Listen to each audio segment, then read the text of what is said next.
क्या है और क्या है क्या नहीं है। I hope all of you are agreeing to my point.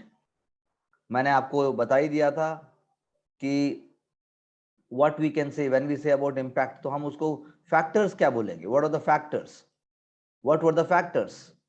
Factors की जब हम बात करते हैं तो हमारे माइंड में बहुत सारे आइडियाज आने चाहिए। We know there were economic contradictions, British बोलता कुछ और था, करता कुछ और था। There was political awakening in India, there will be awakening in terms of rise of nationalism. Then there will be role of charismatic personalities, Gandhi ji, Subhash, Tilak, वो बहुत इंपॉर्टेंट रोल प्ले करेंगे। Role of modern ideas and education, role of middle class, then cultural revolt. 1857 revolt को हम cultural revolt भी बोल रहे हैं, because it is going to bring the understanding of inferiority and superiority complex. फिर revival और reforms, revivalism and reformism साथ साथ में चल रहा है। फिर हमने बोला ग्लोबल इवेंट्स, विश्व में जो भी हो रहे हैं, commercial relations, commercial relation will come under economics only. तो हम उससे अब आगे चलेंगे।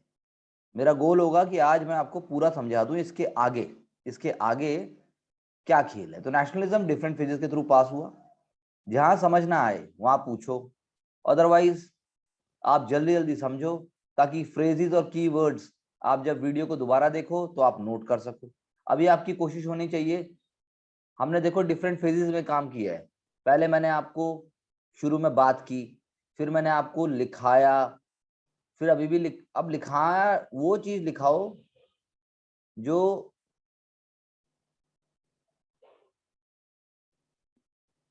लिखनी चाहिए जो 10 साल तक चेंज ही ना हो।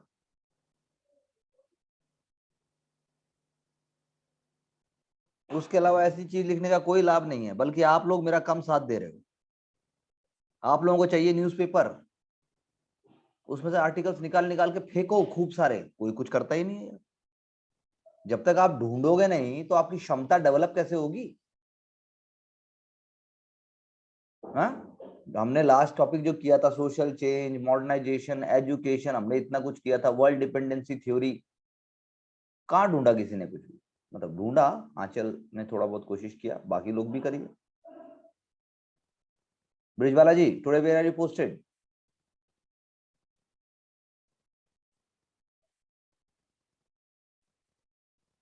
भूपति आप कैसे तबीयत है?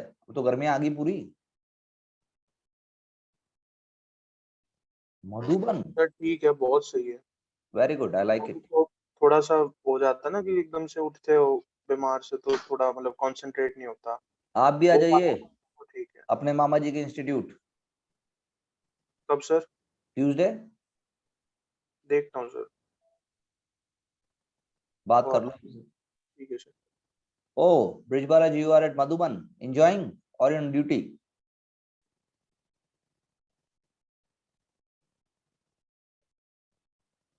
Okay, duty.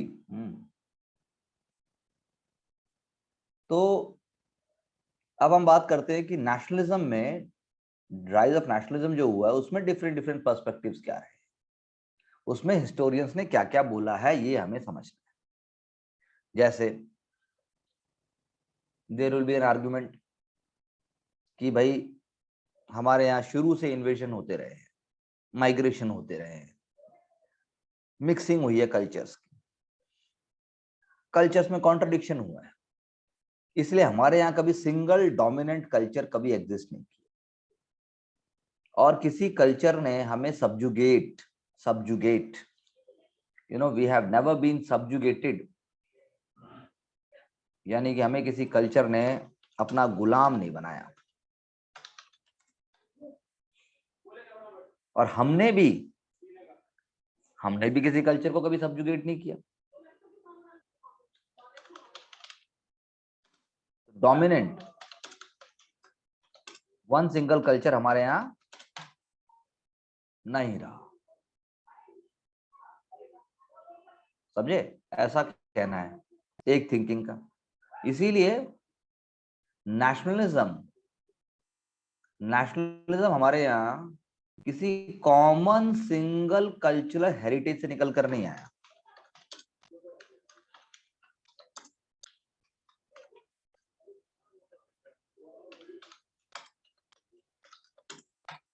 नहीं आया, बल्कि हमें ब्रिटिश आइडियोलॉजी ने एक पुश दिया, एक रास्ता दिया, उसी के अंदर हमारी नेशनलिज्म की स्पिरिट डेवलप हुई। ऐसा कौन कहते हैं? ऐसा कहती है रोमिला थापर, के.एम. पेनिकर साहब और स्टीवेंसन।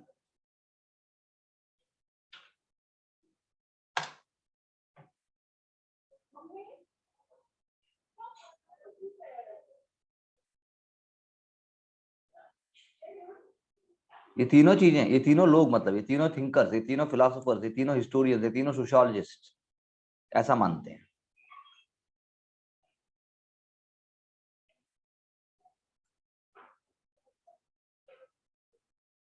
एक और स्ट्रैंड भी है, वो कहता है कि भाई नेशनलिज्म आया हमारे ट्रेडिशंस को री इंटरप्रेट करके, उसके थ्रू नेशनलिज्म आया। Nationalism came to India through reinterpretation of tradition, हमारी पास्ट ग्लोरी, उसके थ्रू हमारा नेशनलिज्म आया। वीर शिवाजी, छत्रपति शिवाजी महाराज, हमने फेस्टिवल्स बनाए, गणपति फेस्टिवल, शिवाजी फेस्टिवल, दुर्गा माता, भारत माता। एक ट्रेंड ये हो गया जी, दो ट्रेंड हो गए। फिर एक और ट्रेंड भी है, वो कहते हैं कि रीजनल एस्पिरेशन, फ्यूडल एस्पिरेशंस, उनको हमने पीछे किया और हमने नेशनल एस्पिरेशंस को हम आगे लेके आए। हमने जो अलग अलग सोच थे, अलग अलग विचार थे, सबको हमने पीछे कर दिया और उन सबका एक कंबाइंड थॉट हम आगे लेके आए। हमने फ्यूडल थॉट को, हमने सामंतवादी सोच को, हमने नेशनलिस्टिक सोच से चेंज कर दिया। पूरा इंडिया हमने जो है यूनिफाई किया, ऐसे एक डिवाइडेड इंडिया को हमने यूनिफाइड इंडिया बना दिया। उसमें हमें समय लगा और लग रहा है, ऐसा कह लीजिए, ऐसा भी कहा गया, ये भी एक स्टैंड है। तो अब ये किसने कहा? ये कहा जवाहरलाल नेहरू ने, ये नेहरू जी ने कहा। फिर उसके बाद एक और स्टैंड भी हो सकता है। एक और स्टैंड ये है कि इंडियन नेशनलिज्म प्रोडक्ट किसका हो सकता है? इंडियन नेशनलिज्म प्रोडक्ट हो सकता है उसकी मटेरियल कंडीशंस का। नेशनलिज्म तो इंडिया में था ही नहीं, इसका कहना है। मटेरियल कंडीशंस ने जो है नेशनलिज्म को जन्म दिया। न्यू मटेरियल कंडीशंस थी, इंडस्ट्रियलाइजेशन है, न्यू लैंड पॉलिसी है, मॉडर्नाइजेशन है, न्यू इमरजेंस ऑफ क्लासेस है। तो इकोनॉमिक डिसइंटीग्रेशन हो गया जो पहले का था, इकोनॉमिक रिफॉर्म्स आए, उससे न्यू सोशल कॉन्शियसनेस आई, उससे न्यू क्लास स्ट्रगल शुरू हुई। ग्रीवेंसेस दूर करने के लिए लोगों को जागना पड़ा, कॉमन डिजायर आई एक फ्रीडम के लिए। इसीलिए एजुकेशन जो है उसका प्राइमरी रोल है in the birth of nationalism. ऐसा अगर कोई कहे तो ये स्टैंड उसको नहीं मानता है। ये कहता है एजुकेशन का रोल नहीं है, ग्रास रूट जो एक्सप्लॉइटेशन हुई है उसका रोल है। मटेरियल कंडीशंस में जो चेंज हुआ, जो लाइफ में जो चेंज हुए, जो अंगूठे काटे गए, जो किसानों ने खेत में काम किया, जो लोगों को एक टाइम रोटी भी नहीं मिली, जो डिप्रिवेशन, पॉवर्टी और जो स्टार्क गैप है जो नीचे और ऊपर में, उसने मजबूर किया सोशल चेंज के लिए। That is why Indian nationalism is a result of understanding of material conditions. ऐसा किसने कहा? ऐसा ए.आर. देसाई साहब ने कहा। ए.आर. देसाई जिनके बारे में हम डिटेल में पढ़ चुके हैं। कोई शक, कोई सवाल?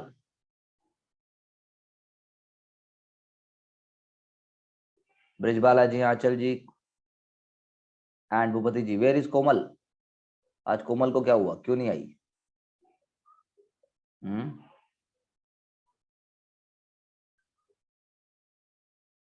कोई सवाल, कोई शक, बताइए।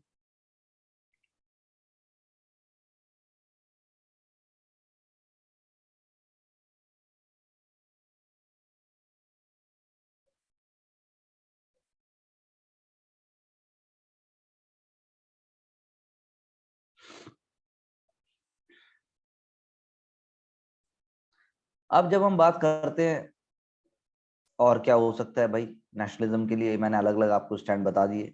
क्योंकि पॉलिटिकल साइंस में भी यही आएगा, हिस्ट्री में भी यही आएगा और सोशियोलॉजी में भी यही आएगा।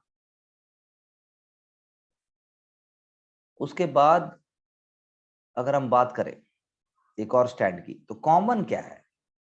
Common is exploitation. पूरे भारत में एक जो ब्रिटिश का लैंड रेवेन्यू सिस्टम था वो एक्सप्लॉयटेटिव था। It created a kind of a sense of loss, and because of it a pan India working class and a pan India new class also emerged. लेकिन इसके साथ साथ में social consciousness की जब हम बात करते हैं तो पेरियार साहब साउथ इंडिया में, फुले साहब, अंबेडकर साहब, साहू जी,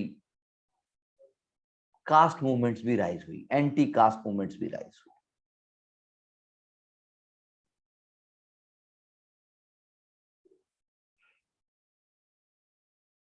पेरियार नायकर साहब ने कहा कि Gandhian nationalism is alien to Dravidians.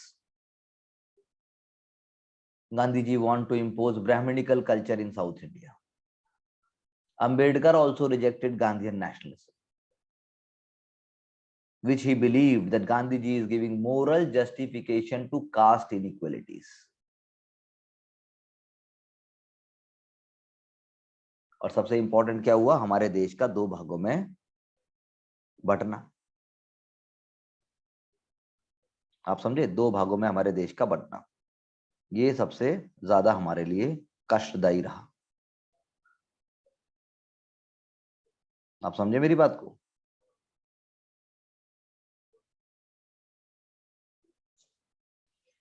तो मॉडर्नाइजेशन ऑफ इंडियन ट्रेडिशन की अगर हम बात करें, ये मैंने आपसे बात बताई कि किस तरह से राइज ऑफ नेशनलिज्म में जो पर्सपेक्टिव्स है वो मैंने आपको सारे बता दिए। अब हम बात करते हैं व्हाट इज मॉडर्नाइजेशन। मॉडर्नाइजेशन क्या है? मॉडर्नाइजेशन से मतलब मॉडर्नाइजेशन ऑफ इंडियन ट्रेडिशन की अगर हम बात करेंगे तो उसमें हम क्या लेके आएंगे?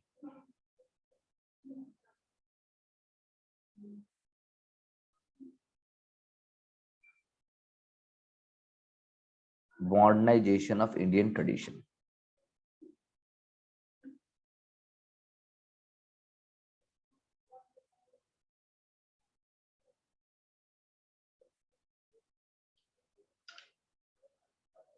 सबसे इंपॉर्टेंट योगेंद्र सिंह ने एक डेफिनेशन दी, उन्होंने एक आइडिया दिया।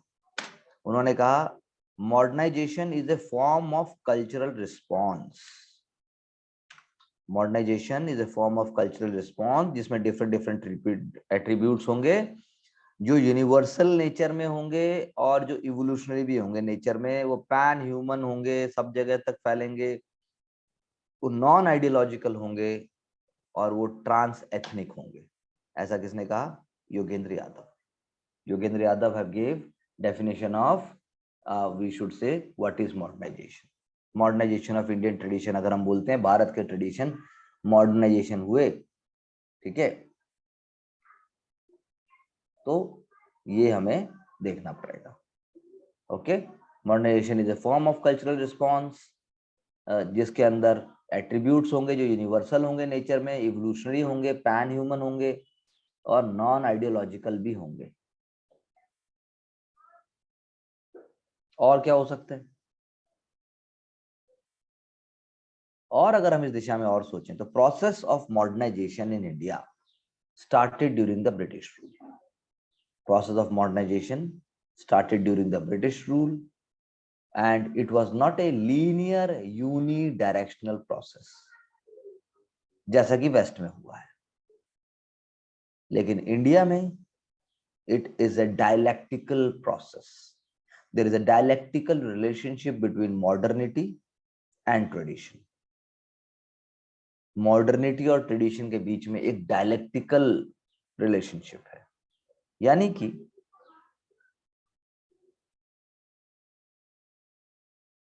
भारत के केस में हम कह सकते हैं मॉडर्न को भी हमने ट्रेडिशनलाइज कर दिया,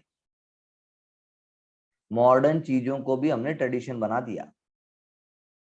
मॉडर्न ट्रेडिशन से इन्फ्लुएंस हुआ, मॉडर्निटी इंडिया के ट्रेडिशन से इन्फ्लुएंस हुई और इंडियन ट्रेडिशन मॉडर्निटी से इन्फ्लुएंस हुआ। और हमने मॉडर्निटी को भी अपना लिया, उसका भी हमने ट्रेडिशनलाइज कर दिया अपने हिसाब से, इसीलिए हमने कहा dialectical relationship. That means modern ideas जो हमें काम के लगे या जो हमारे को इन्फ्लुएंस किया जिन्होंने, उनको हमने अपने ट्रेडिशनल इंस्टीट्यूशंस के अंदर हमने डाल दिया, उनकी वैल्यूज को, उन प्रोसेसेस को हमने डाल दिया, जैसे कास्ट में, फैमिली में, किनशिप में, पॉलिटिकल एंड सोशल ऑर्गेनाइजेशन में, रिलीजन में, सब जगह हमने मॉडर्न आइडियाज डाल दिए जो हमें लगे कि ये दीज आर बेनिफिशियल टू अस।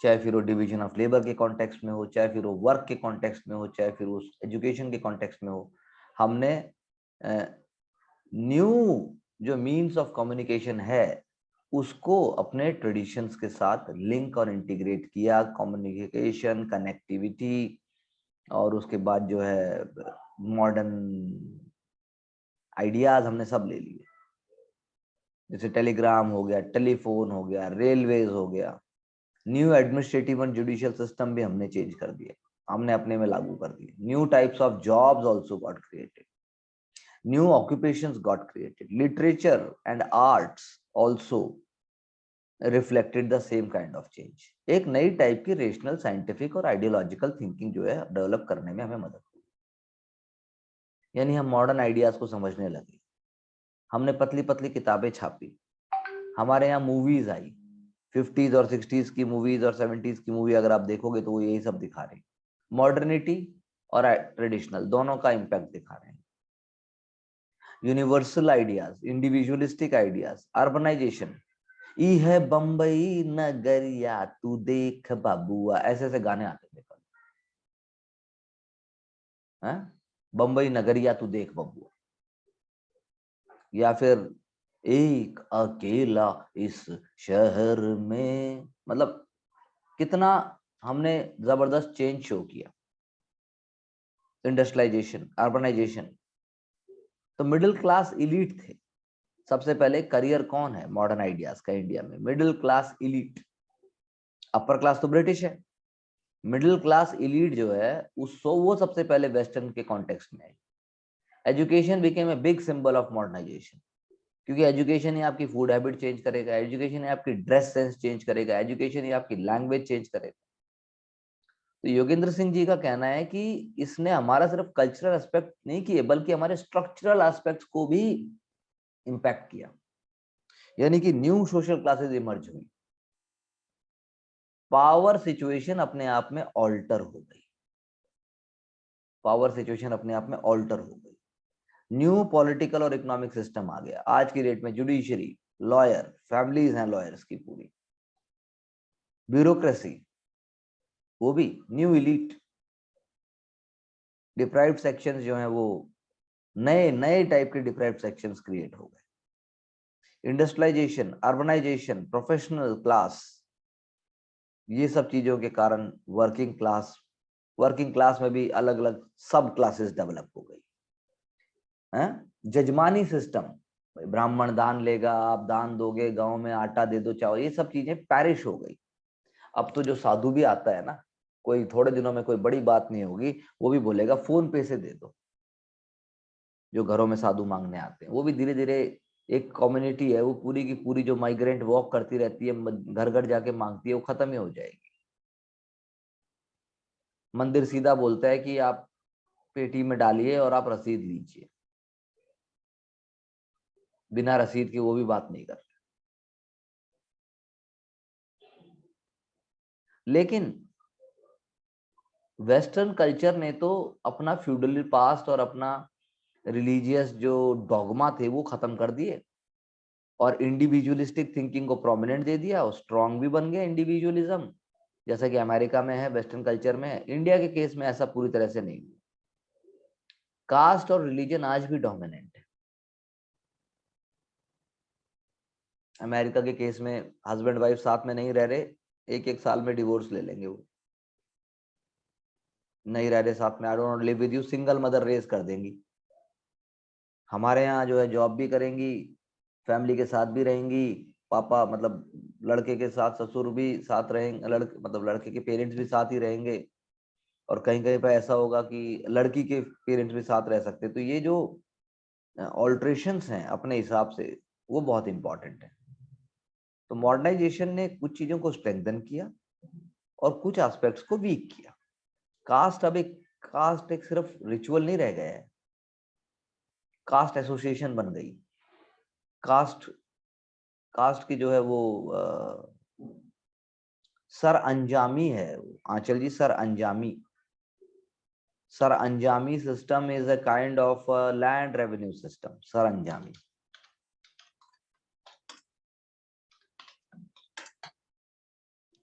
ठीक है, सर अंजामी सिस्टम। तो ये सब चीजें दर्शाती हैं कि समाज में परिवर्तन आ रहे हैं, नियम परिवर्तन आते रहे, इंस्टीट्यूशंस जो हैं वो चेंज हो गए वक्त के साथ साथ। तो अब मॉडर्नाइजेशन के इल इफेक्ट्स भी हुए। पुराना इकोनॉमिक सिस्टम डैमेज हो गया। पुराना इकोनॉमिक सिस्टम जो था वो सेल्फ सफिशिएंसी के बेस के ऊपर था, कहीं ना कहीं वो डैमेज हुआ। नया इकोनॉमिक सिस्टम आ गया उसकी जगह। नए इकोनॉमिक सिस्टम में इंडियन वैल्यूज जो है इंफीरियर हो सकती हैं, इंडियन वैल्यूज साइडलाइन हो सकती हैं, यानी मास एजुकेशन आ गई है। मास एजुकेशन अगर आई मान लो बाद में, तो उससे पहले भी मास एजुकेशन होती थी हमारे यहाँ, लेकिन अब जो आई उससे गुरु शिष्य परंपरा वो टूट गई, उसकी वैल्यूज खत्म हो रही है। गुरु नहीं हो गया, शिक्षक रह गया, एजुकेटर।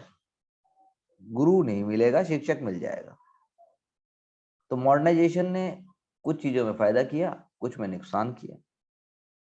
कोई कोई रीजन बहुत डेवलप कर गए, कोई कोई रीजन जो है बिल्कुल डेवलप नहीं हुए।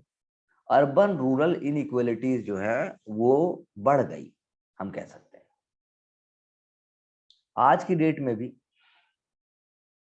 आज today in contemporary times, rituals और रिलीजन का बड़ा फर्क है। ओके,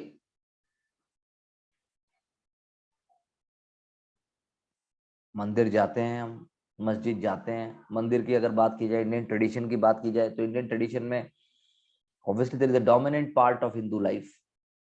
तो वो अपना मोरालिटी के लिए करते हैं, और जो है उन चीजों में भी लेकिन दिखावा हो गया है। कितने का प्रसाद, 250 का प्रसाद, 200 का प्रसाद, 400 का प्रसाद, वीआईपी लाइन, वीआईपी दर्शन। तो ये मॉडर्नाइजेशन हो गया एक तरीके से। मंदिर में जाने की लाइनें लगेंगी, लाइनों के लिए भी बैरियर लगेंगे, और अगर कोई पुलिस वाला है वहां पर और आप उसे जानते हैं तो आपकी एंट्री जल्दी हो जाएगी, भगवान ने पुलिस वाला भेज दिया, बाकियों की एंट्री नहीं होगी। हाँ ब्रिजबाला जी, ऐसा होता है ना? किसकी ड्यूटी कहाँ लगी है, जब कहते हैं भाई मेरी ड्यूटी लगी है यहाँ, आ जाओ मैं दर्शन करा दूंगा। मतलब ये भी गजब हो गया है। मेरी बद्रीनाथ में, मेरी केदारनाथ में, मेरी पंचकुला में, मेरी यहाँ है, मेरा मेले में है, मेले की entry. Surajkund fair, Surajkund fair में ऐसा होगा। तो ये सारी चीजें मॉडर्न उसको दिखा रही है। वीआईपी मैरिज है, कितनी कार उसके घर के बाहर खड़ी है। लोकल कम्युनिटी में कितने भाव है, 10 गाड़ियां आ गई ज्यादा वैल्यू हो गई, भाई एक भी कार नहीं आई कोई वैल्यू नहीं है। तो समाज इन्हीं दायरों से देखना चाहता है। पॉलिटिकल सिस्टम में भी ऐसे ही है। रैली हो रही है, कितने लोग आए, इसीलिए यहाँ पैसे देके भी बुलाए जाते हैं कि भाई आ जाओ बस कैसे भी करके। तो ये सारी चीजें जो हैं मॉडर्निटी को दिखा रहे हैं। पहले था भाई एडवर्टीजमेंट, अब है भाई फॉलोअर कितने हैं, कितने फॉलोअर हैं, चाहे वो खरीदे गए हो, चाहे वो खरीदे गए हो, चाहे उनका कोई सेंस ना हो, समझे? इसी तरह से जो है पहले थे फेस्टिवल्स, हार्वेस्ट फेस्टिवल बनता था तो हार्वेस्ट का एक सेंस था पूरा। अभी भी नाम हार्वेस्ट फेस्टिवल ही है, लेकिन Pongal offer, Sankranti offer, offer किसी और चीज का मिल रहा है, फेस्टिवल कुछ और है। ये सारी चीजें एकदम कॉमन हो गई। टीवी खरीदेंगे भाई, खरीदना है टीवी, होना चाहिए TV, I am not saying that, important है, लेकिन जो एक्चुअल में जो फेस्टिवल था उसकी वैल्यू खत्म। दिवाली होली भी मिठाइयाँ, मिठाइयों का हो गया है। फिर उससे बचने की कोशिश की जाएगी कि भाई खराब आता है सब कुछ। तो कमाल हो गया, पैराडॉक्स क्रिएट हो गया। तो यानी कि योगेंद्र सिंह साहब ने मॉडर्नाइजेशन ऑफ इंडियन ट्रेडिशन को क्रिटिकली एग्जामिन किया। उन्होंने उन्होंने जो है, जो कॉन्सेप्ट थे, कल्चरल चेंज के जो कॉन्सेप्ट हैं, उन्होंने जो डिफरेंट सोशियोलॉजिस्ट ने जो बोला है, ये संस्कृताइजेशन हमने पढ़ा, वेस्टर्नाइजेशन हमने पढ़ा, फिर उसके बाद जो है लिटिल एंड ग्रेट ट्रेडिशन करके एक कॉन्सेप्ट है। तो उन्होंने उन कॉन्सेप्ट्स की लिमिटेशन बताई। उन्होंने बताया कि ये सारे वेस्टर्नाइजेशन है, संस्कृताइजेशन है, ये सब के सब जो है स्ट्रक्चरल चेंज नहीं दिखा रहे हैं। ये सिर्फ कल्चरल डायनेमिक्स शो कर रहे हैं। जबकि होना क्या चाहिए, सोशल चेंज या मॉडर्निटी एक्चुअली में कल्चरल और स्ट्रक्चरल दोनों चेंज दिखाई देना चाहिए। एक इंटीग्रेटेड अप्रोच होनी चाहिए जिससे इंडिया का सोशल चेंज एनालाइज किया जा सके। तो जितने भी फैक्टर्स थे सोशल चेंज के, मॉडर्नाइजेशन या सोशल चेंज के जो फैक्टर्स हैं, जैसे उसका सोर्स क्या है, ही कंसिडर्स कि भाई सोर्स क्या है, what is the source of change. जब तक आपको सोर्स नहीं पता होगा तब तक आप चीज को कैसे करोगे। तो उन्होंने बोला एक तो सोर्स होना चाहिए, सोर्स ऑफ चेंज, वही जो हमने वर्ड पहले लिखा था एक बार पहले भी, ऑर्थोजेनेटिक। ऑर्थोजेनेटिक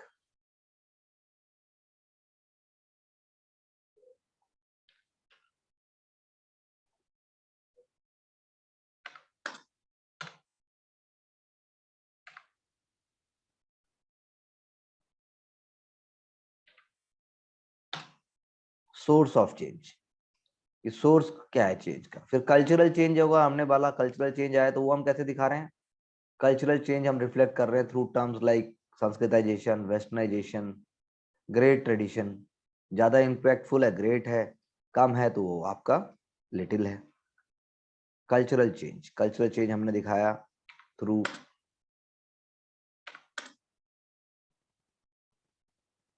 समझे,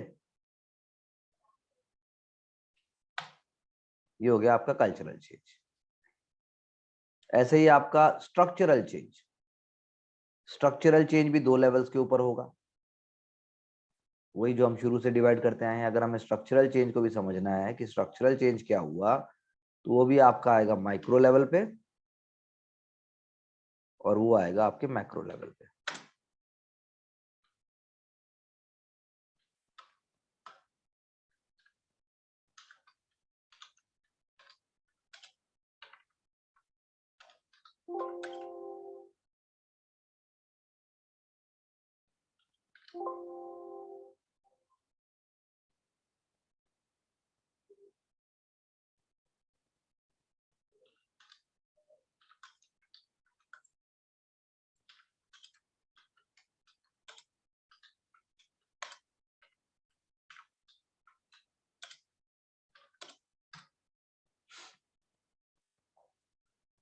ठीक है जी। उसके बाद फिर उन्होंने जो है इवोल्यूशनरी अप्रोचेस बताई। He is talking about evolutionary approaches, और उसके अंदर भी उनके दो डायमेंशंस हैं। पहले तो उन्होंने सोर्स की, जैसे मैंने बात की, उन्होंने सोर्स को लोकेट किया। सोर्स क्या है भाई, what is the source. Endogenous यानी जिसको हमने ऑर्थोजेनेटिक कहा, या एक्सोजेनस जिसको हमने हेटेरोजेनेटिक कहा। इंडोजेनस एंड एक्सोजेनस, ये दो डिवीजन हमने कर लिए, इंडोजेनस और एक्सोजेनस। ठीक है जी। अब उसके अंदर भी उन्होंने पूछा भाई इंडोजेनस क्या हो सकते हैं। इंडोजेनस सोर्स आप बता सकते हैं कोई मुझे एक। आंचल जी, ब्रिजवाला जी, भूपति जी, कोई इंडोजेनस सोर्स सोशल चेंज का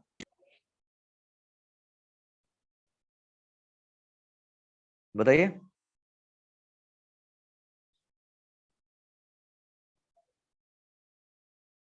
आंचल जी, am I audible to you? Switch on the video.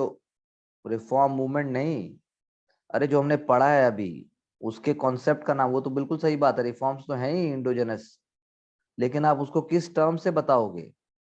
जो अभी हमने टर्म पढ़ी है 2-3 दिन में, नहीं नहीं यार, जो हमने पढ़ा है आप उसके हिसाब से बताइए, जो हमने पढ़ा है।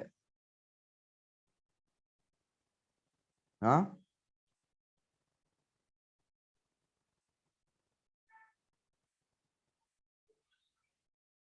बताइए।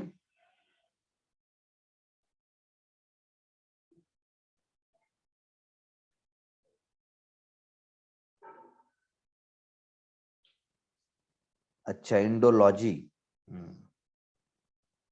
नहीं, इंडोलॉजी बिल्कुल ठीक बात है, लेकिन Indology is not a source. Orthogenetic sources या आप अगर इंडिजिनस सोर्सेज की बात करोगे, बुक व्यू भी ठीक है, लेकिन सोर्स क्या है? सोर्स है संस्कृताइजेशन, उससे हमें संस्कृताइजेशन है, सोशल चेंज का सोर्स। कल्चरल रेनेसा, जैसे अभी आपने बोला रिफॉर्म्स बोला, वो है सोर्स। कल्चरल रेनेसा से क्या पता चलता है? कल्चरल चेंज पता लगता है। ये सारे इंडोजेनस हैं। जैसे अभी आपने बोला, बिल्कुल जैसे आप बोल सकते हो व्यू नहीं बताना, जैसे रॉयल सक्सेशन, वो स्ट्रक्चरल लेवल पे चेंज है वो, लेकिन है इंडोजेनस। सो स्ट्रक्चरल लेवल पे चेंज हो रहा है, उसकी वजह से माइग्रेशन, माइग्रेशन भी चेंज है। ये सारे इंडोजेनस हो गए। और हेटेरोजेनस यानी एक्सोजेनस में क्या हो जाएगा? जैसे इंडिया में इन्फ्लुएंस ऑफ डिफरेंट रिलीजन्स, इस्लाम आया भारत में, वेस्टर्न इन्फ्लुएंस आया भारत में, ये हो गए हमारे एक्सोजेनस। एक डायमेंशन तो ये हो गया। दूसरा, second dimension is see social change in India, जो योगेंद्र साहब देख रहे हैं, वो in terms of social structure. Social structure में क्या चेंज आए, ट्रेडिशन और कल्चर में क्या चेंज आए। Social structure, change in social structure. तो यानी कि कल्चरल लेवल पे, at the level of culture, जब ट्रेडिशन का मॉडर्नाइजेशन हो रहा है, जो अभी हमारा कल्चर है, जो हमारी values, beliefs, ideas, daily practices हैं, उनमें अगर मॉडर्नाइजेशन हो रहा है, यू नो, तो वो कैसे होगा? मॉडर्न वैल्यूज इन्फ्लुएंस हुई हमारे, इन्फ्यूज हो गए हमारे थिंकिंग में, रेशनैलिटी। भाई सड़ा हुआ खाना नहीं चढ़ाना भगवान पे, या खाना सड़ जाता है, या पानी ऐसे देना है। वहां भी आप देखो, मंदिर में भी आउटलेट बना रखे हैं। शिव जी पर अगर दूध चढ़ता है, शिव जी पे जल चढ़ता है, तो उसकी निकासी का मार्ग भी बना दिया। मॉडर्निटी आप लगाते हो ना, आप रेशनैलिटी लगाते हो। तालाब के किनारे हमारे हैं, या बहुत सारे मंदिरों के अंदर तालाब होता है छोटा सा।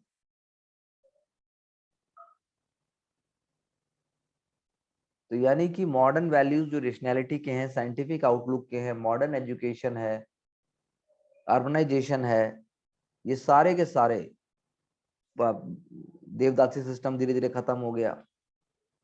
कास्ट सिस्टम को भी हम धीरे धीरे, तमिलनाडु में फॉर एग्जांपल दे रहा, Dalit priest also in the temple.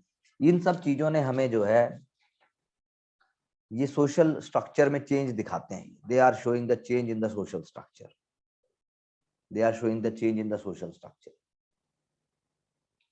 तो जो थ्योरीज हैं, जो हमने पढ़ा, जो अभी श्रीनिवास साहब की थ्योरी पढ़ी थी हमने, संस्कृताइजेशन की, वेस्टर्नाइजेशन की, वो कल्चरल चेंज दिखा रही हैं सोसाइटी में।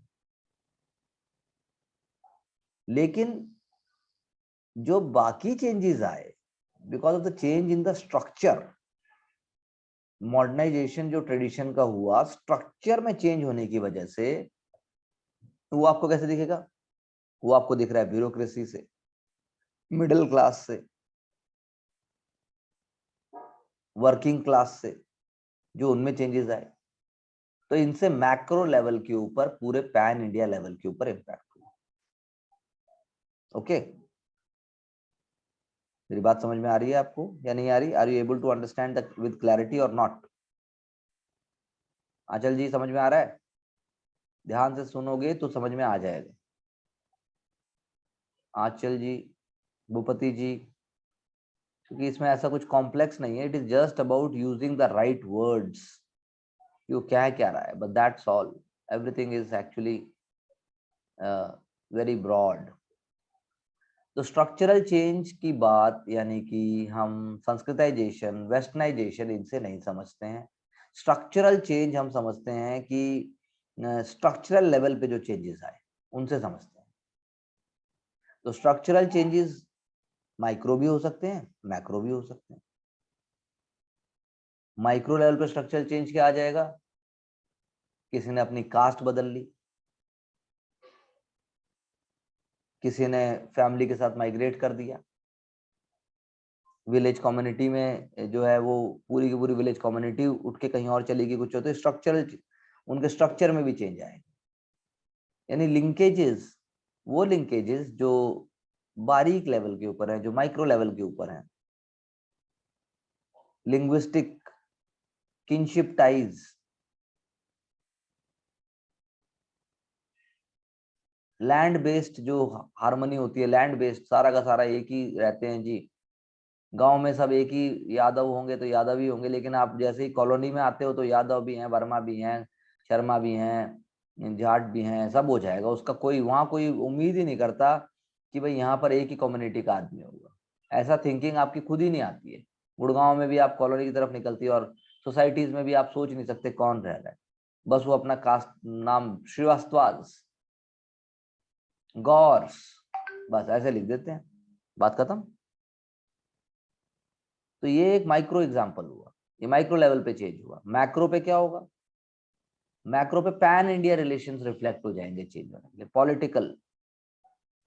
पॉलिटिकल स्ट्रक्चर में चेंज, इंडस्ट्रियल स्ट्रक्चर में चेंज। जामनगर में जैसे रिलायंस की बनी तो पूरे इंडिया में उसका इम्पैक्ट है, पूरे इंडिया में जो है उसका एक, आप समझ लो कि उन्होंने पूरा, अभी तो जैसे रिलायंस ने स्मार्ट पॉइंट बना दी, छोटी छोटी जगह स्मार्ट पॉइंट लेके जा रहे हैं, तो उससे स्ट्रक्चरल चेंज आएगा।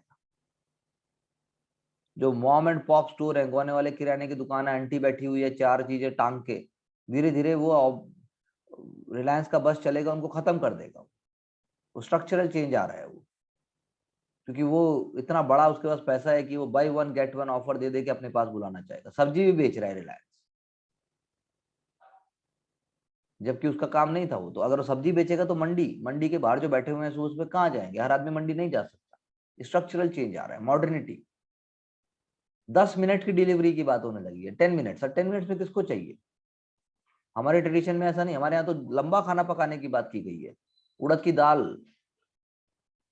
जिसको दाल मखनी कहते हैं, वो तो बन ही नहीं सकती आधे एक घंटे में, तो 4-5 घंटे चाहिए उसको, 6 घंटे। पर अब भैया 10 मिनट में दाल मखनी आ जाएगी आपके पास, 10 मिनट में। डोसा का बाल्टर, पहले उसको सूरज में रखते थे, धूप में रखते थे, 1 दिन 2 दिन, और उसको फिर फर्मेंटेशन होता था वो। लेकिन अब आपको MTR मिल रहा है, MTR ले आओ, उसमें दही मिला दो और जब मर्जी खा लो बना के। तो स्ट्रक्चरल चेंज आ गया उससे। है, मैंने फ्रिज देखा एक, हम फ्रिज देख रहे हैं, फ्रिज मैंने देखा दही बना देता है वो। Samsung Maestro, curd Maestro, 1 litre दही, 3 दिन तक वो दही खराब भी नहीं होगी। अरे घर की फीमेल्स का तो सर दर्द खत्म, मेल को तो वो दही लाओ, दही लाओ। आज नहीं जमी, आज जमी। कभी बेचारे उसको, कभी कपड़ा बांधो उसको, कभी उसको आटे में रखो, कभी खट्टा है, खट्टा बोलते हैं जिसको, जामुन बोलते हैं, जो भी बोलते हैं। लेकिन अब फ्रिज नहीं दे दिया भाई, फ्रिज ने अंदर 1 लीटर का जगह बना दी भाई, तू ले दही उसके अंदर ही जमा ले। उसमें भी ऑप्शन दे दिए, सॉफ्ट कर्ड, हार्ड कर्ड। ज्यादा शौक है तो उस दही में किशमिश भी डाल दो, उस दही में तुम थोड़ा सा कुछ और, जामुन और मतलब वो जैसे blackberry, blueberry curd, strawberry curd तो डाल दो उसमें, स्ट्रॉबेरी, स्ट्रॉबेरी में कर्ड डल गए घर में। वही दही, इतनी सी दही 25 रुपए की आती है, 30 रुपए की आती है, और जब आप घर में बनाओगे तो आधा लीटर दूध से बन जाएगी। तो स्ट्रक्चरल चेंज, छोटी सी चीज है, इन्वर्टर आ गया, इन्वर्टर लाइट खत्म, स्ट्रक्चर चेंज हो गया। ऐसे ही आपको और एग्जांपल्स देखने पड़ेंगे जो हम एग्जाम में कोट कर सके। फ्रिज वरिज हम एग्जाम में कोट नहीं कर सकते, एग्जामिनर फिर तुम्हारी कॉपी चेक करना छोड़ के पहले अपना फ्रिज ही बदलेगा, नंबर तो बाद में देगा। अच्छा छोड़ो यार, नंबर तो बाद में, ऐसा है भैया, हमें भी एक फ्रिज चाहिए, ऐसा हो जाएगा।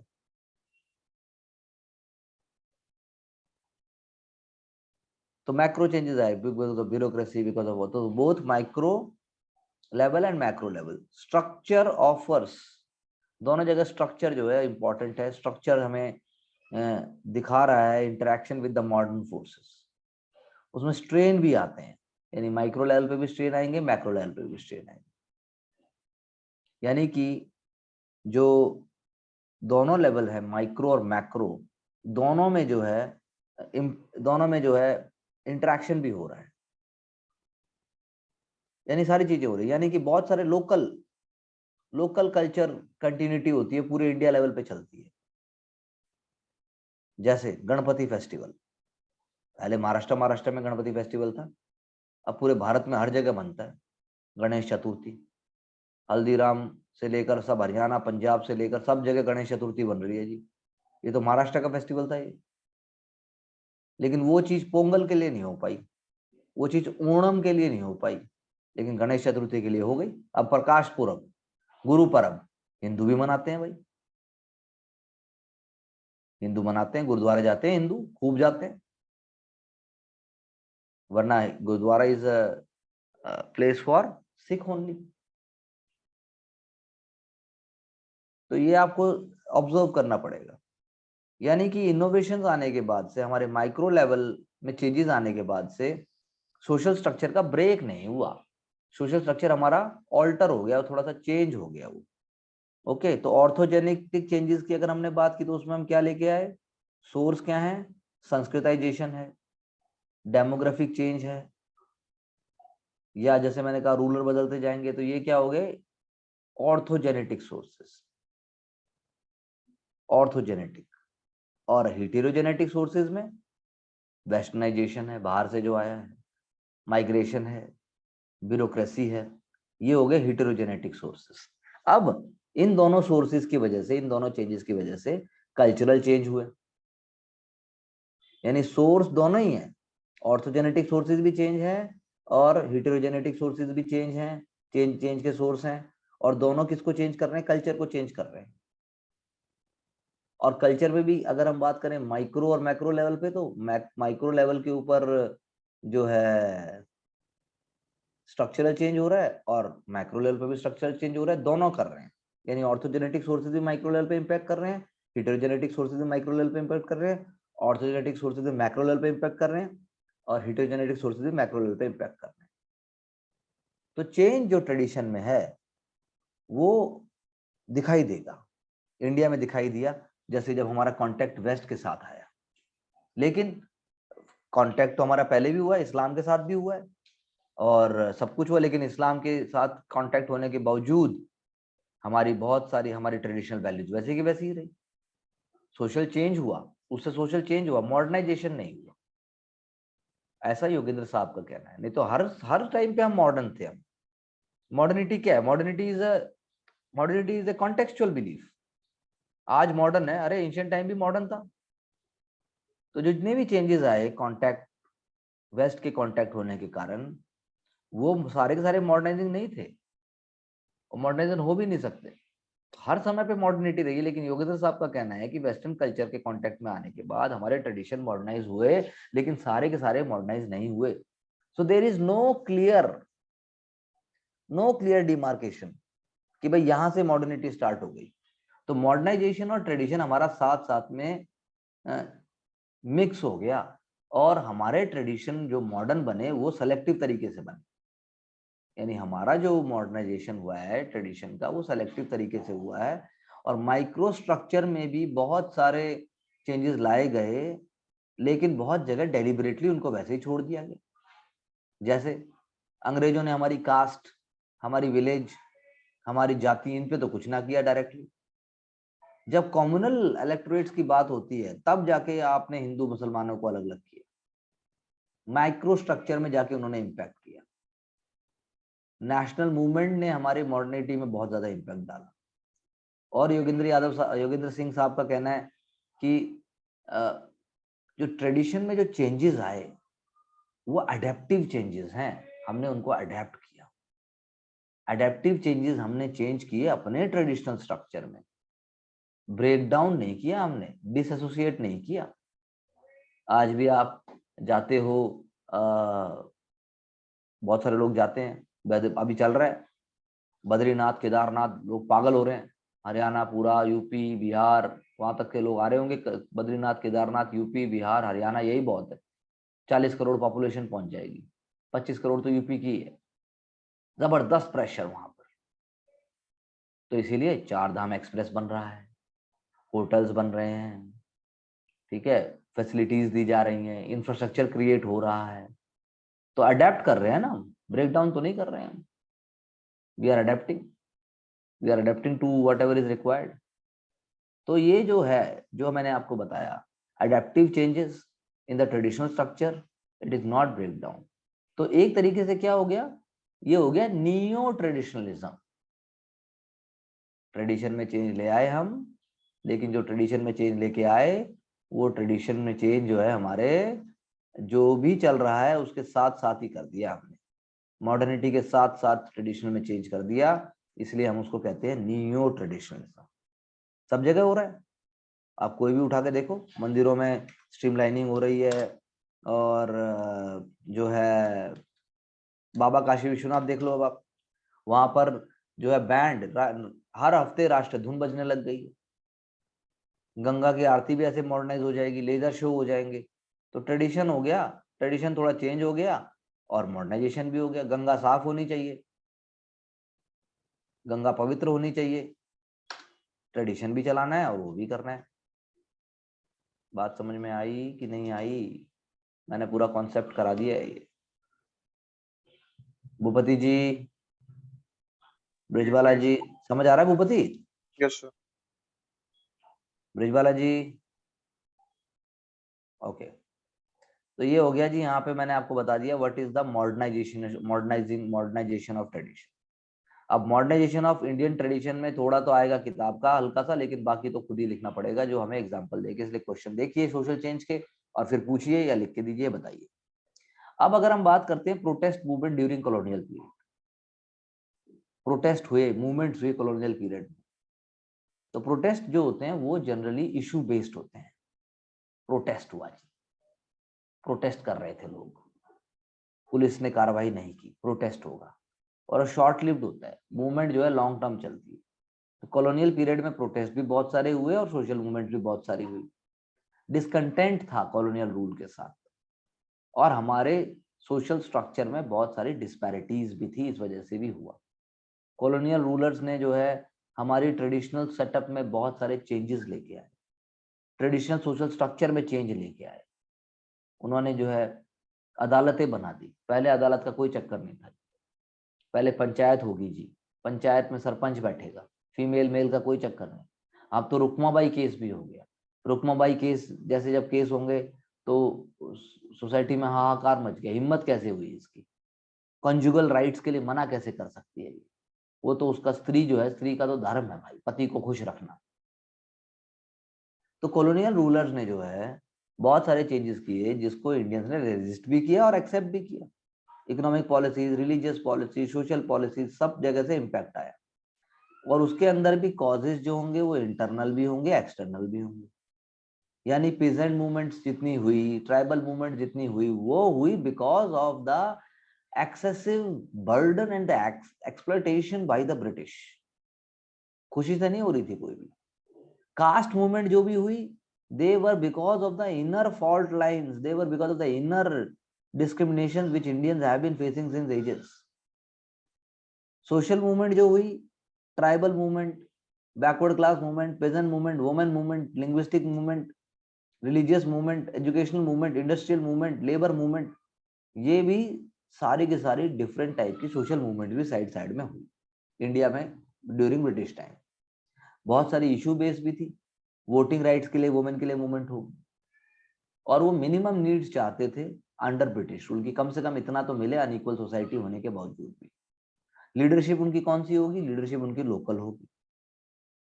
लेकिन कुछ यूरोपियंस, वेस्टर्न कल्चर के लोग भी हमारे इन सोशल रिफॉर्म मूवमेंट्स का सपोर्ट कर सकते हैं, वो आइडियोलॉजी बेस्ड सपोर्ट हमें दे सकते हैं। लेकिन उनमें से कुछ हमारी नेशनलिज्म और हमारी जो नेशनलिस्टिक आइडियोलॉजी है उसके साथ इंटीग्रेट भी हो सकते हैं, जैसे एनी बेसेंट, उसके अगर मान लो हमारी आइडियोलॉजी से थोड़ा ड्रिवन बोले, हल्का सा ड्रिवन बोले, एओ ह्यूम इंटीग्रेट तो नहीं हुआ वो एओ ह्यूम, लेकिन वो आइडियोलॉजी से ड्रिवन। बहुत सारे वेस्टर्न लिबरल आइडियाज को प्रमोट करेंगे, गांधी जी के फॉलोअर्स थे, मीरा बहन। तो हमारी सोसाइटी में बहुत सारी चीजें हुई, हमारी सोसाइटी में इतना कुछ हुआ कि आप सोच नहीं सकते। ठीक है जी। तो प्रोटेस्ट हुए, मूवमेंट्स हुई। प्रोटेस्ट मूवमेंट में भी हमने जैसे बोला रिवाइवलिज्म भी हुआ, रिफॉर्मिज्म भी हुआ, नेशनलिस्ट मूवमेंट भी एक है, ट्राइबल मूवमेंट भी एक है, पेजेंट मूवमेंट भी एक है, इसमें आप वर्किंग क्लास को भी जोड़ दो। कारण इसके क्या है?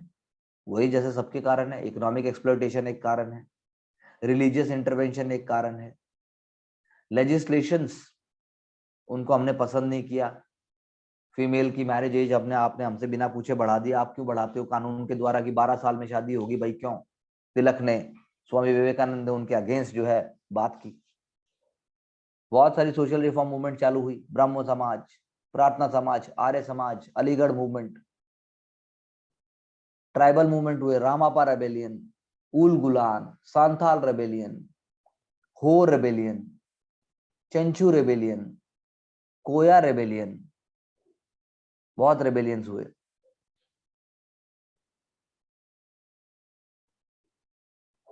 पेजेंट मूवमेंट हुई, चंपारण मूवमेंट, एक्का मूवमेंट, खेड़ा सत्याग्रह, बारदोली सत्याग्रह, बक्सत मूवमेंट, तिभागा मूवमेंट।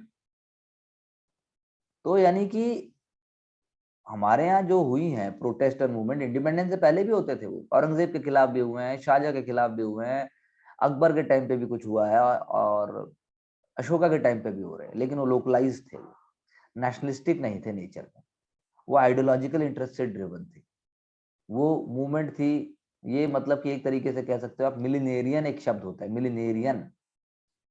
भूपति क्या होता है मिलिनेरियन शब्द का अर्थ है भाई? पर मिलेनियल तो पता है। है मिलिनियर तो सबको पता है मिलेनियल दुनिया में यार, कमाल कर दिया आपने, कैसे नहीं पता आपको? क्या होता है इसका मतलब बताओ। हम्म इसका मतलब होता है कि एक ऐसा गुरु, एक ऐसा भगवान जो तुम्हारा बेड़ा पार करेगा राम रहीम की तरह, सदगुरु जग्गी वासुदेव, जो वो कह देगा वही होगा, वो सदगति भी प्राप्त करा देगा, राधा स्वामी सत्संग व्यास जैसे, ये मिलेनियरियन है, ये उन्हीं पे पूरा बिलीफ होता है। वो अगर कहेंगे कागज के टुकड़े को भी कि ये कागज का टुकड़ा नहीं है, ये तुम्हारी पूरी जिंदगी की पूंजी है, तो उसको हम मान लेंगे, ऐसे ही करके विश्वास होता है पूरे उसमें, वरना कौन मानने वाला है? ब्लाइंड फॉलोइंग हो जाती है, जैसे बिरसा मुंडा की थी, इसलिए उनको भगवान कहा जाता है। तो पीजेंट मूवमेंट है, और उसके बाद हमारे यहाँ ट्राइबल मूवमेंट है, हमारे यहाँ रिफॉर्म मूवमेंट है। सुमित सरकार जी ने ये सारी बातें कही।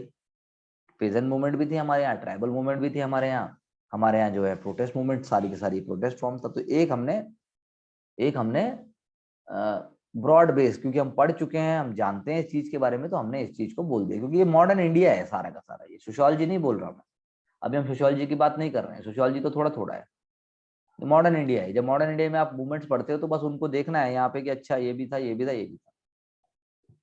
ऐसे ही एक और थिंकर है बुद्धदेव चौधरी।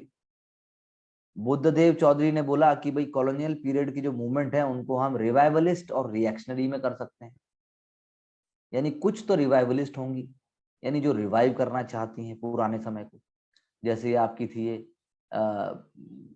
जैसे फरैजी मूवमेंट है, वहाबी मूवमेंट है, ये सारी की सारी रिवाइवलिस्ट हो जाएंगी नेचर में। फिर कुछ हो जाएंगे रिएक्शनरी। रिवाइवलिस्ट में जैसे ताना भगत सोशल रिफॉर्म था, वो पुराना ये आ जाए। कूका मूवमेंट है जैसे, अब कूका में रिवाइवल भी है, रिफॉर्म भी है, दोनों बातें। तो हमारे जो कॉजेज रहेंगे वो तो हमारे ही रहेंगे ना, कॉज जो उसके कारण है वो हमारे कल्चरल में रहेंगे, हमारे कल्चर में है कॉजेज, लेकिन इकोनॉमिक एक्सप्लॉयटेशन होगा तो कल्चर पे भी इम्पैक्ट आएगा। जैसे आर्य समाज एक रिवाइवलिस्ट मूवमेंट थी, तो ये हमारे किसने कहा? बुद्धदेव चौधरी साहब ने कहा। फिर धानागरे, जिनका नाम हमने कल भी बोला था, मैंने तो पूरी लिस्ट ही बताई थी, आज तो कोमल गायब भी होगी।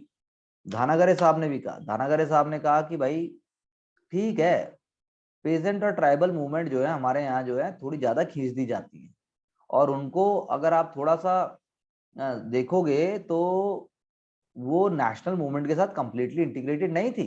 ट्राइबल और पेजेंट मूवमेंट, उन्हें हमने ज्यादा खींच दिया, वो अपने इंटरेस्ट पे फोकस थी, ट्रांजिटरी थी नेचर में वो, यानी कि ट्राइबल मूवमेंट और जो किसानों की मूवमेंट है वो ट्रांजिटरी हैं, वो लगातार नहीं हो रही, ऐसा उनका कहना था।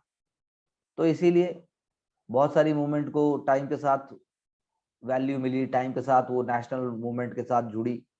पेजेंट मूवमेंट ने जो है पोस्ट इंडिपेंडेंट इंडिया में एग्रेरियन एजेंडा क्या होगा उसका बेस तैयार किया। लेकिन अब जैसे वुमेन मूवमेंट के पीछे क्या था, वुमेन मूवमेंट कहाँ से आएंगी? वुमेन मूवमेंट के पीछे लेजिस्लेशन थे, जैसे एंटी सती लेजिस्लेशन है, शारदा एक्ट है, जब मैंने अभी मैरिज एक्ट का एग्जांपल दिया, तो इसमें और इसके अलावा लोग थे जैसे बीएम मालाबारी साहब है, शारदा सदन बनाया गया, पंडिता रमाबाई, इन लोगों ने काम करके चीजें की। ऐसे ही वर्किंग क्लास में होगा, आवर्स रेगुलेट किए जाएंगे, उसके बाद जो है उनका एक उनके रहने की कंडीशंस के लिए बात की जाएगी, श्रमजीवी एनएम लोखंडे साहब की बात होगी, मैंने वीडियो भी बनाए हुए हैं इस पे। तो रिलीजियस रिफॉर्म मूवमेंट होंगे, अकाली वाले जैसे होंगे तो गुरुद्वारा रिफॉर्म मूवमेंट है, तो गुरुद्वारा रिफॉर्म मूवमेंट ने अपना ऑब्जेक्टिव लिया, उसके बाद वो पॉलिटिकल उसमें आ गई। तो प्रोटेस्ट मूवमेंट कॉलोनियल पीरियड में वो आप पूरी तरह से ये नहीं कह सकते कि भाई वो एकदम नेशनलिज्म में इंटीग्रेटेड थी, उनमें सबका पार्टिसिपेशन था, ऐसा नहीं। बहुत सारे मास मूवमेंट बन ही नहीं पाए, और मास मूवमेंट नहीं बन पाए इसलिए स्ट्रक्चरल चेंज नहीं हुआ। इसीलिए कुछ लोग क्या कहते हैं कि ये जितनी मूवमेंट थी, ये मूवमेंट हमारी क्या है, denationalized and westernize movement है, क्योंकि आपका जो असली स्ट्रक्चर है उसको आप चेंज नहीं कर पाए। क्या शब्द बोला हमने, डी नेशनलाइज, यानी नेशनल नहीं है, नेशनल से नीचे है, और वेस्टर्न आइडियाज ऑब्वियसली आपके उसमें है, लेकिन आप फिर भी पूरे उसको चेंज नहीं कर पाए, प्रिंसली स्टेट्स में जैसे आप नहीं कर पाए। तो जो मूवमेंट्स हैं सारी की सारी कॉलोनियल रूल के टाइम के पीरियड में उन्होंने सोशल चेंज के लिए फाउंडेशन डाला, वेस्टर्न आइडियाज भी आए, लेकिन पूरे तरीके से हमारी सोसाइटी का जो डीकेड पार्ट था उसको हटा नहीं पाई, और डीके होने की वजह से सोसाइटी का ही हमें हमारे अंदर अवेकनिंग भी आई कि हमें आगे होना है। तो प्रोटेस्ट मूवमेंट्स हमारे यहाँ जो है नेशनल सेंटिमेंट को उन्होंने प्रमोट किया, उन्होंने उसको आगे बढ़ाया, इस चीज से हम राइज किया हमने। ऐसे ही अगर हम सोशल रिफॉर्म को देखें, उसमें भी ऑर्थोजेनेटिक और हेटेरोजेनेटिक हो जाएगा। सोशल रिफॉर्म में ऑर्थोजेनेटिक और हेटेरोजेनेटिक को सोचते ही हमारे माइंड में क्या आता है, ऑर्थोजेनेटिक सोर्स में क्या आएगा, ऑर्थोजेनेटिक में आ जाएगा आपके जैसे ब्रिटिश जो यहाँ पे रूलर हैं, जो ब्रिटिश गवर्नर जनरल हैं जैसे विलियम बेंटिक, वो है ऑर्थोजेनेटिक सोर्स, क्योंकि यहीं से हो रहा है, वो फोर्स है वो सोशल रिफॉर्म की, क्योंकि ऑर्थोडॉक्सी तो हमारे यहाँ थी। सोशल रिफॉर्म कॉलोनियल रूल के टाइम में ऑर्थोजेनेटिक और हेटेरोजेनेटिक दोनों था, यानी विलियम बेंटिक, मेटकाफ, रिपन, ये सारे के सारे जो हैं वेस्टर्न सोशल एक्टिविस्ट बहुत सारे वो आ जाएंगे, प्लस एनी बेसेंट, राजा राम मोहन रॉय, ये सब महादेव गोविंद रानाडे, ये सारे के सारे क्या आ गए, ऑर्थोजेनेटिक सोर्सेज आ गए। बाद में आप इसमें गांधी जी को जोड़ सकते हैं, ज्योतिबा फुले को जोड़ सकते हैं, श्री नारायण गुरु को जोड़ सकते हैं, और साथ में आप इसको इसमें जोड़ सकते हैं प्रार्थना समाज, आर्य समाज, और भी बाकी बॉडीज आ जाएगी सारी की सारी, ऑल इंडिया वुमेन कॉन्फ्रेंस भी आ जाएगी, all India state people's conference भी आ जाएगा, सब आ जाएंगे इसमें। तो ये सारी की सारी चीजें जो हैं आ गई आपकी ऑर्थोजेनेटिक सोर्सेस। लेकिन अबॉलिशन ऑफ सती हो गया जैसे 1829 में, ब्रह्मो समाज ने उसके लिए वर्क किया, फिर वीडियो रीमैरिज आया 1856 में। तो ये सारे के सारे जो है, अपार्ट फ्रॉम इवन स्लेवरी भी हमारे यहाँ बैन हो गई 1843 में by the charter act of 1833। ये सब के सब क्या हो गए हमारे जो है ये सारे के सारे हमारे क्या हो गया, सोर्सेज हो गए ये सारे के सारे। कास्ट सिस्टम पे अटैक किया, गांधी जी ने भी अटैक किया एक तरीके से हल्का, लेकिन वर्णाश्रम सिस्टम को मेंटेन करते हुए ज्योतिबा फुले ने पूरी तरह से अटैक किया। शारदा एक्ट जैसे मैंने बताया वो भी 1929 में आया, उसमें भी अपोजिशन था कंजर्वेटिव हिंदू ग्रुप्स का। जब मॉडर्न एजुकेशन की बात करते हैं तो वुड डिस्पैच आया 1854 में।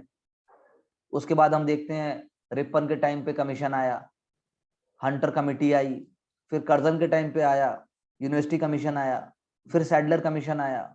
तो रिफॉर्म जो एजेंडा है उसमें भी दोनों चीजें आएंगी। एक आपका आएगा हेटेरोजेनेटिक सोर्सेज, मतलब वो जो मैंने कहा हेटेरोजेनेटिक सोर्सेज आएंगे, एक आएंगे आपके ऑर्थोजेनेटिक सोर्सेज।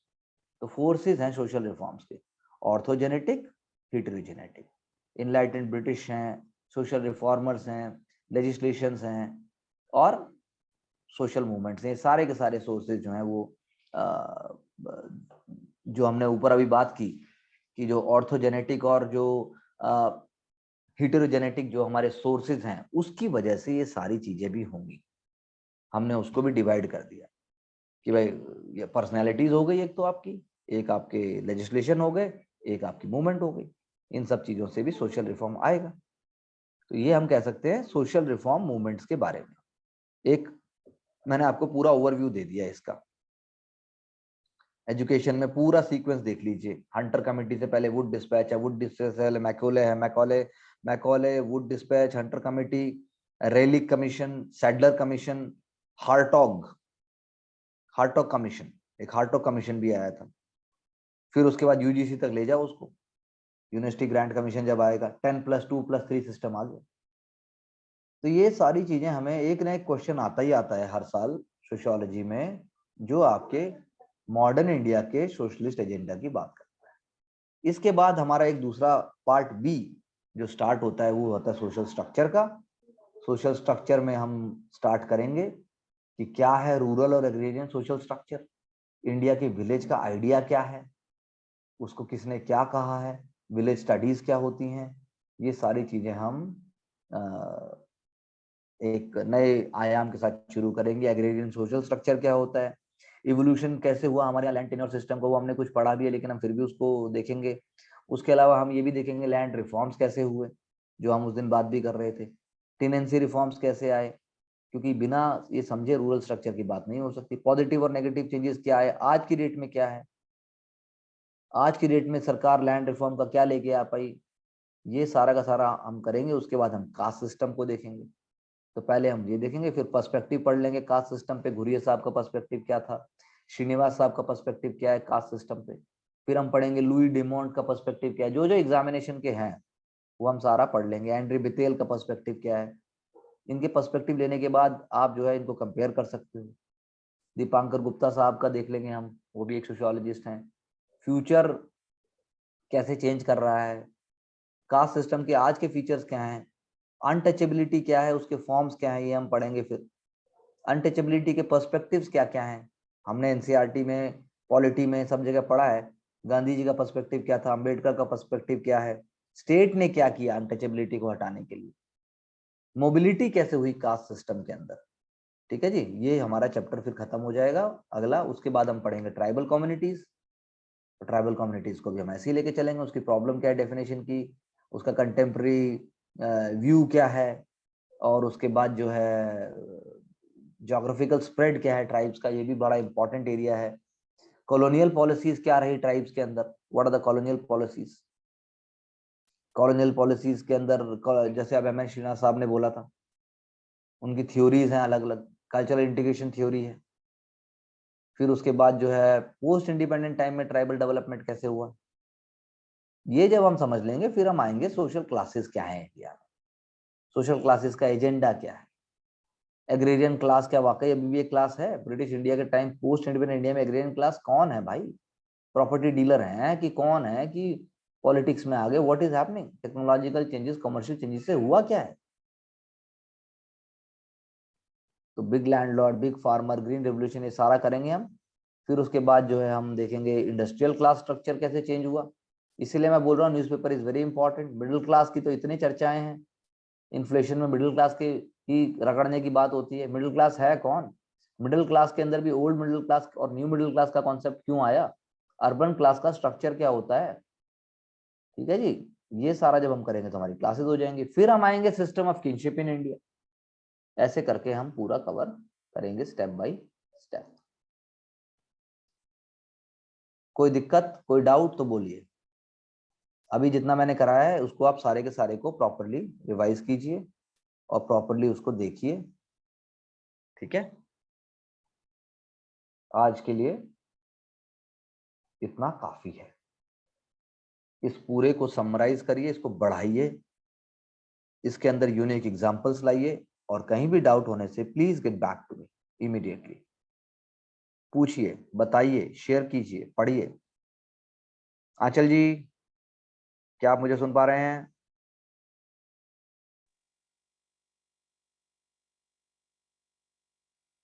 भूपति जी, यस सर। समझ आया भाई? हाँ जी सर। कुछ क्लैरिटी आई या नहीं आई? हो रही है सर। हैं? Yes sir. सर तो जैसे अभी आप बोलिए।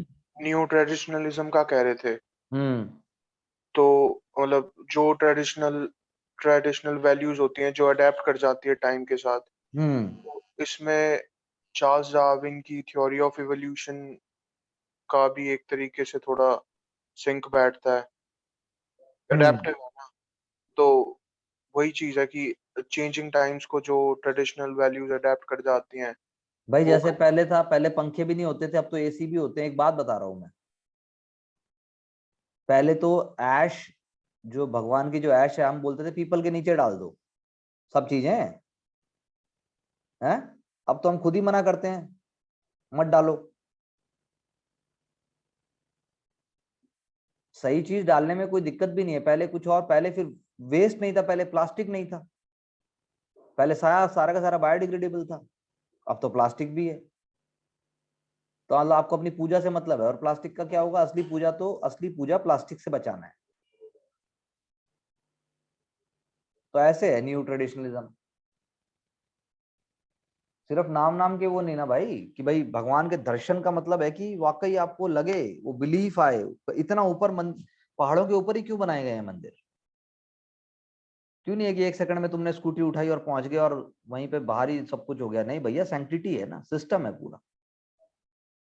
वहां जाने के लिए एफर्ट करना पड़ता है, एकदम मतलब आम दुनिया से दूर, सांसारिक दुनिया से दूर। तो हम कैसे अडेप्ट कर रहे हैं अपने आप को? जंगलों के बीच में मंदिर होता है, बहुत सारे कुल देवता का मंदिर है, जंगल के बीच में ही है, साल में एक बार ही जाना है। तो ऑब्जर्व करो, खाटू श्याम बाबा से लेकर बालाजी से लेकर कहाँ पे क्या चेंजेस आए हैं भाई, क्या हो रहा है। वो है न्यू ट्रेडिशनलिज्म जो आपने अभी कहा। ब्रिजबाला जी, समझ में आया?